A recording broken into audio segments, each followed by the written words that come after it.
Bismillahirrahmanirrahim. Assalatu wassalamu ala asrafil anbiya'i wa mursalin wa ala alihi wa sahbihi ajma'in, amma ba'du. Bagaimana kabarnya anak-anakku sekalian? Semoga selalu dalam lindungan Allah Subhanahu wa taala. Di sini Ibu akan menjelaskan mengenai akidah Islam. Apa pengertian akidah Islam? Akidah Islam yaitu berarti ikatan atau perjanjian.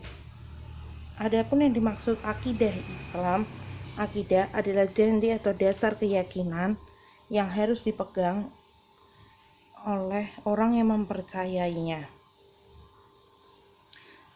Akidah Islam yaitu bisa diartikan sebagai pokok-pokok kepercayaan yang harus diyakini kebenarannya oleh setiap orang yang beragama Islam atau Muslim.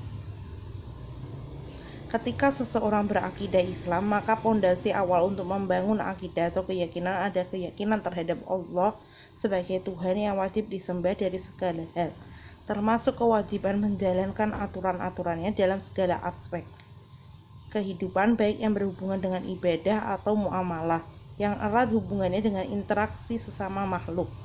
Oleh karenanya, misi pertama yang diemban oleh setiap rasul yang disampaikan kepada umat adalah konsep ketuhanan. Itu tertera dalam Quran surat An-Nahl. Yang kedua yaitu dasar-dasar akidah Islam. Dasar hukum akidah Islam adalah Al-Quran dan As-Sunnah. Karena itu akidah Islam bersifat taufiqi, yang artinya ditetapkan kecuali berdasarkan dalil syar'i, yaitu Al-Quran dan As-Sunnah. Al-Quran adalah firman Allah Subhanahu wa taala yang diwahyukan kepada Nabi Muhammad SAW dengan perantara malaikat Jibril. Melalui Al-Quran inilah Allah Subhanahu wa taala menuangkan firman-firman-Nya yang berkenaan dengan konsep akidah yang benar dan harus diyakini dan dijalankan secara mutlak serta tidak boleh ditawar oleh semua umat Islam. Dalam Al-Quran banyak terdapat ayat-ayat yang berisi tentang tauhid. Di antaranya yaitu Quran surat Al-Ikhlas ayat 1-4, yaitu Bismillahirrahmanirrahim. Qul huwallahu ahad, Allahus samad, lam yalid wa lam yulad wa lam yakul lahu kufuwan ahad.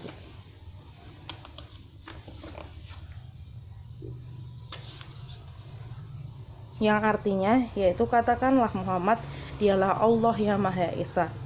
Allah adalah tempat meminta segala sesuatu. Allah tidak beranak dan tidak pula diperanakkan, dan tidak ada sesuatu yang setara dengan Dia. Yang kedua yaitu Al-Hadis. Hadis adalah segala ucapan, perbuatan, takrir Nabi Muhammad SAW. Islam telah menegaskan bahwa hadis menjadi hukum Islam kedua, baik sumber hukum akidah maupun semua persoalan hidup. Hadis dijadikan dasar hukum kedua setelah Al-Quran, karena yaitu yang pertama, semua disandarkan kepada Nabi adalah wahyu dari Allah, bukan sekedar mempertutukan nafsu saja. Yang kedua yaitu Allah Subhanahu wa taala telah memberi petunjuk kepada manusia agar mengikuti kebenaran yang disampaikan Rasulullah sebagai firman-Nya. Yang ketiga yaitu banyak hadis yang menjelaskan maksud beberapa ayat Al-Quran yang masih bersifat global, termasuk akidah Islam.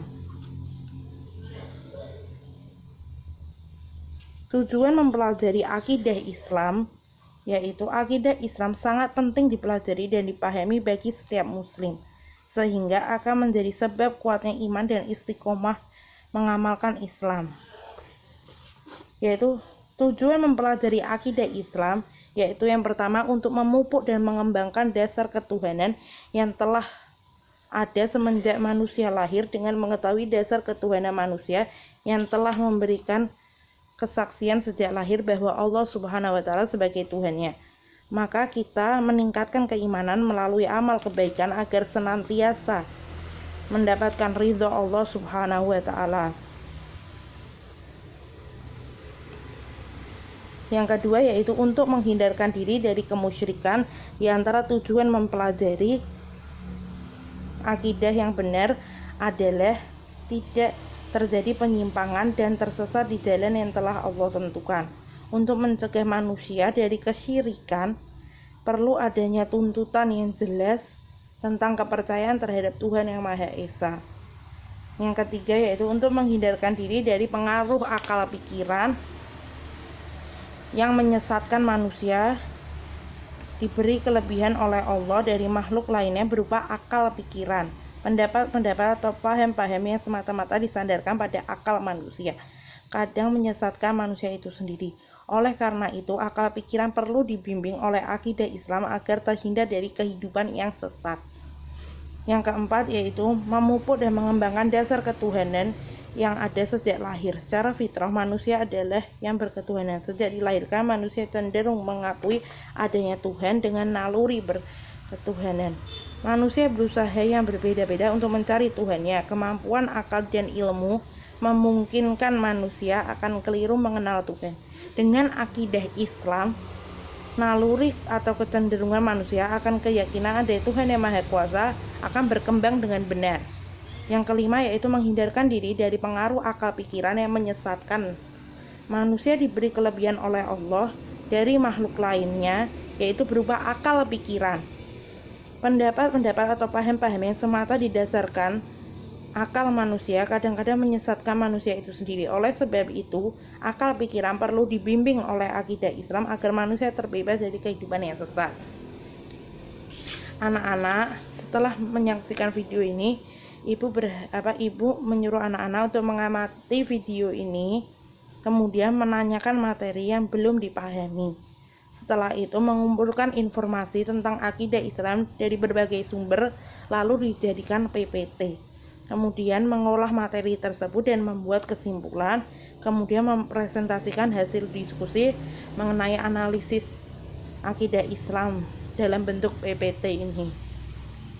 Sekian yang dapat ibu sampaikan, kurang lebihnya ibu mohon maaf. Mudah-mudahan anak-anak dapat memahami materi ini. Billahi taufik wal hidayah. Wassalamualaikum warahmatullahi wabarakatuh.